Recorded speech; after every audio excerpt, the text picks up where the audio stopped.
تعالى فرجه الشريف.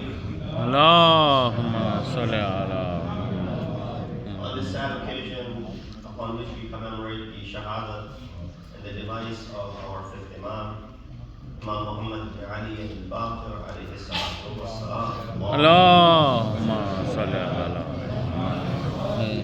Tonight, being the day of the Shahadat of Imam, 7th of Dhul Hijjah, tomorrow, the 8th of Dhul Hijjah, is the day when our third Imam, Imam Hussein, converted his Hajj into Umrah al-Mufrada, and Imam left the city of Makkah al-Mukarramah in order to protect the sanctity of the city from the bloodshed that was inevitable, and Imam traveled toward Kufa, and eventually the destination was Karbala.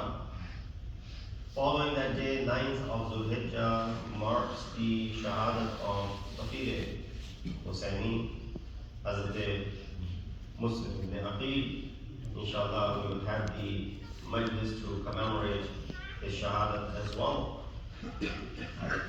From that moment on, from then till 10th of Dhul Hijjah until 25th of Dhul Hijjah, we have only the wiladat and the junction and the occasions of joy and happiness. These 10-15 days from the day of Eid al-Adha, the day of Yawm al-Nahr, the day of Qurbani, for which we talked about earlier today in Salat al-Jum'ah and the Khutbah al-Jum'ah. Following that, you have various ayat, plural of Eid. You celebrate the wiladat of 10th Imam. You will also celebrate the event which marks the appointment of Amir al-Mu'mineen as the successor and the wali of Allah subhanahu wa ta'ala and the wasi of Rasulullah, the day of BAQIR, which will take place on the 18th of Dhul Hijjah. Then you celebrate on the 24th of this month, Mubahala, which was the apparent victory of Muslimin over the Christians of Najran. This is also the month in between these 10 to 15 days when the Fadak was given to Janab Sayyidah. Within this period was also the time when the Surah Al-Ata al-Insani Hinun min al-Dahr lam yakun shay'an madhkura, Surah Al-Dahr, was revealed for the Sha'an of Ahl-e-Bait. Within these 15 days, you also find the event in which Amir al-Mu'mineen gave zakat in the state of ruku, and Allah subhanahu wa ta'ala sent a verse that those who give zakat, وَهُمْ رَاكِعُونَ, was also revealed. So you see, the events that take place from 10th of Dhul Hijjah until the 25th of Dhul Hijjah, there are great events that is very difficult to pay homage and to pay tribute and to be able to live up to all of these events. But marks overall an occasion or occasions of joy and happiness in the lives of Ahl-e-Bait. But of course tonight that we gather to commemorate the Shahadat of this Imam of ours, who is unique in a sense that from his father's side he's Hassani, and from his mother's side, he's Husseini, and from his mother's side he's Hassani. He is the grandson of Imam Hussein from paternal side, son of our fourth Imam, who is son of Imam Hussein, and he's also grandson of Imam Hassan because his mother is daughter of Imam Hassan. So the only Imam from this aspect who has both Silsila SHADAT in his lineage, Hassani and Husseini. Only few of us who are from the lineage of Rasulullah, we go through one Imam, and of course eventually through Rasulullah the Silsila reaches, but Imam BAQIR is the one whose Silsila is continuing from both Imams. Before I get into some discussion that I have about this Imam, and so we can increase our ilm and increase our ma'rifat of this Imam, right? This is what's needed. We've heard a great deal, but still we're lacking as far as the ma'rifat of Imam is concerned. I want to relate to you one story pertaining to Imam. And this is a story which relates to an old man who walked into the bargah of Imam. And as Imam was sitting, this elderly man, and this hadith is narrated by Hakam ibn Utaybah, and in Al-Kafi, Marhum al-Qurani narrates this, that this man who was fairly old and was nearing his death, if you want to call it, comes to Imam and says to Imam that, "Oh Imam, I want to mention to you some of my attributes, some of my features, some of my khususiyat." Meaning the things that I do, things that I believe in, things that I perform, and I want to know if this is in line with what you preach and what you want us to do. This is indeed a great thing. A lot of time people continue to do things without having proper knowledge, and it's always a good habit to go ahead and confirm with someone who has knowledge that if I'm doing this correct. A lot of time, and nothing related to that aspect, but today in our societies we find issues related to ahkam fiqh. A lot of time we continue doing things the way we had learned, and we think that it is correct because this is how we were taught by our forefathers, and therefore it may be okay. But we find out that no, this was not the case, and what we've been doing all this our life had been wrong, and we've been doing it incorrectly. Now when someone corrects them, first and foremost, they start doubting that person's judgment as to how could this be? I've always done it like this. I've always considered this to be this way. For example, once I remember that I had mentioned the fatwa regarding nail polish. That if a lady puts on nail polish in her hands, on her, then of course wudu cannot be done. Because nail polish causes a barrier, becomes a barrier for the water to reach the hand. And the nails have to be washed for you to do wudu. But when it comes to the masa of the feet, if one of the toes is empty without the nail polish, not that I'm promoting something like that, but I'm giving fatwa because people have asked questions. Even if one toe is without nail polish, the masa can be done. Why? Because you're washing the hands and you're doing the masa of the feet. There's a difference between the two.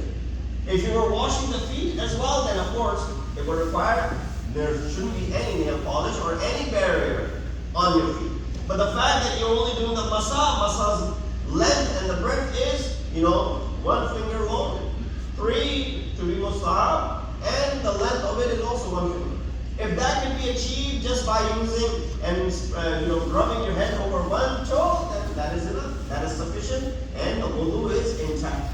But that is not the case when it comes to washing of the hand. The polish should be removed completely beforehand. I said this masala.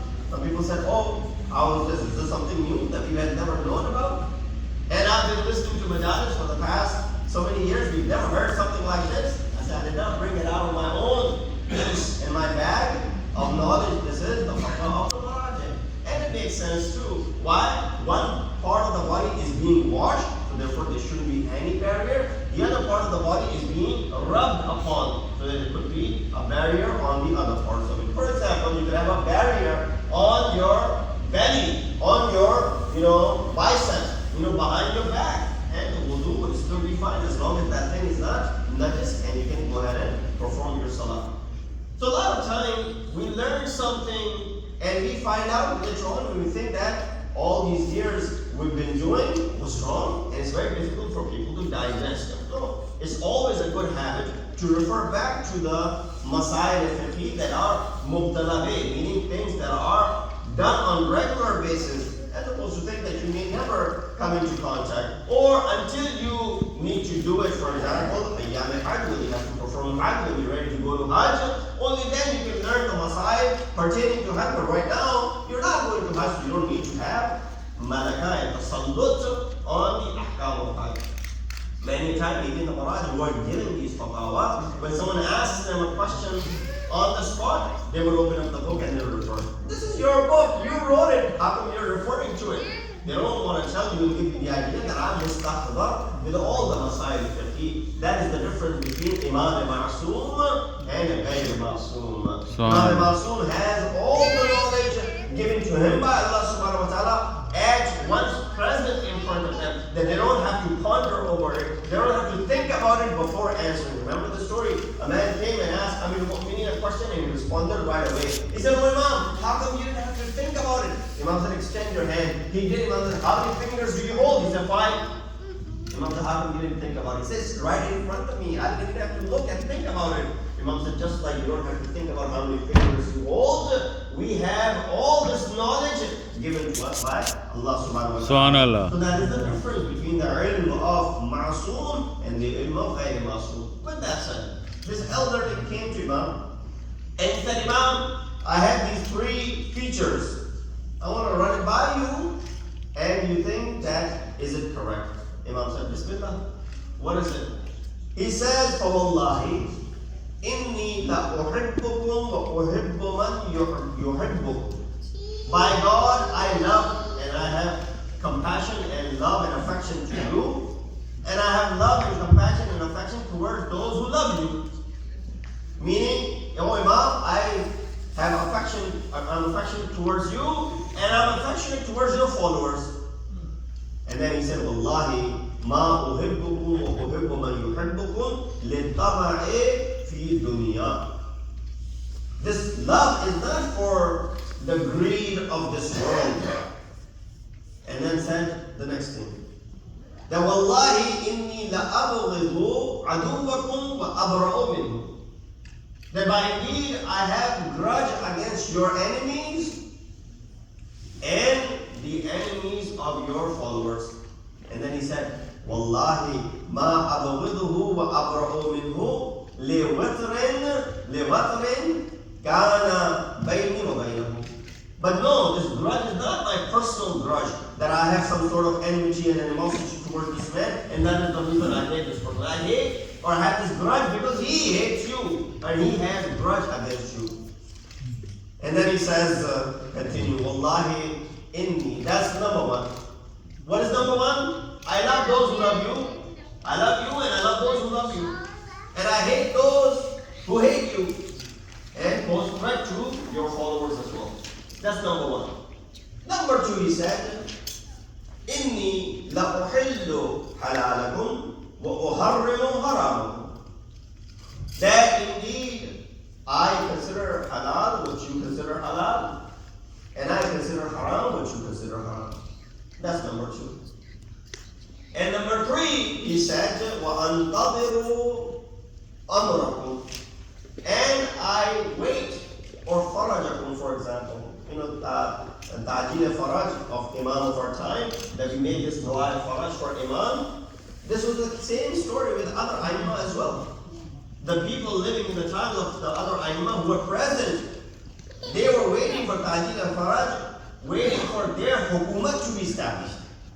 That Imam is the one who's commander-in-chief. Imam is the one who is the leader of the Ummah al-I'lan, and not Banu Umayyah and Banu Abbas. So he said, I wait the day until your hukumat is established. So he said, I do these 3 things. What are these 3 things? I love you and I love your followers. I hate your enemies and the enemies of your followers. And number 3, I wait for the day that your hukumat is established. Imam said to this man, come closer. He came closer, no, even closer than that. He came very close to Imam. Imam took his hand and rubbed it on his chest like this. And Imam said to him that indeed what you have said, if you do all of these things, then you will be next to us in paradise. Not only that you will go to paradise, not only that you will attain some maqam in Jannah, you will be next to Muhammad wa Ali Muhammad in Jannah. Subhanallah. There's a difference between the 2. You and I hopefully expect that maybe inshallah we'll get to some part of Jannah inshallah. But being with Ahl-e-Bait, meaning being at Ahl-e-Bait, next to Ahl-e-Bait. Imam rubbed on his belly or his chest and he said the same thing. The man liked this, prophecy so much, he said, Imam, can you do that again? Imam rubbed his hand again, and he repeated these remarks. This man was excited, and he left. And the moment he left, Imam turned to his companion. He said, Man ahabba an yandura ila rajulin min Ahl-e-Jannati falyandur ilaha. If anyone wants to see a man from the Ahl-e-Jannat, the people of the paradise, then look no further than this man who just walked away. This man is the epitome. This man is the picture of what would be seen in paradise. So the message that we can derive from this is the love and the tawalla, the tabarra, for the sake of IMAM, for the sake of Allah, of course, but for those who love ma'asumeen and for those who have grudge against ma'asumeen, and of course keeping the halal that IMAM has mentioned to be halal, and keeping the haram what IMAM has mentioned to be haram, and waiting ta'jil al-faraj of Imam over time, Imam Mahdi Ajal Allah Ta'ala. Allah.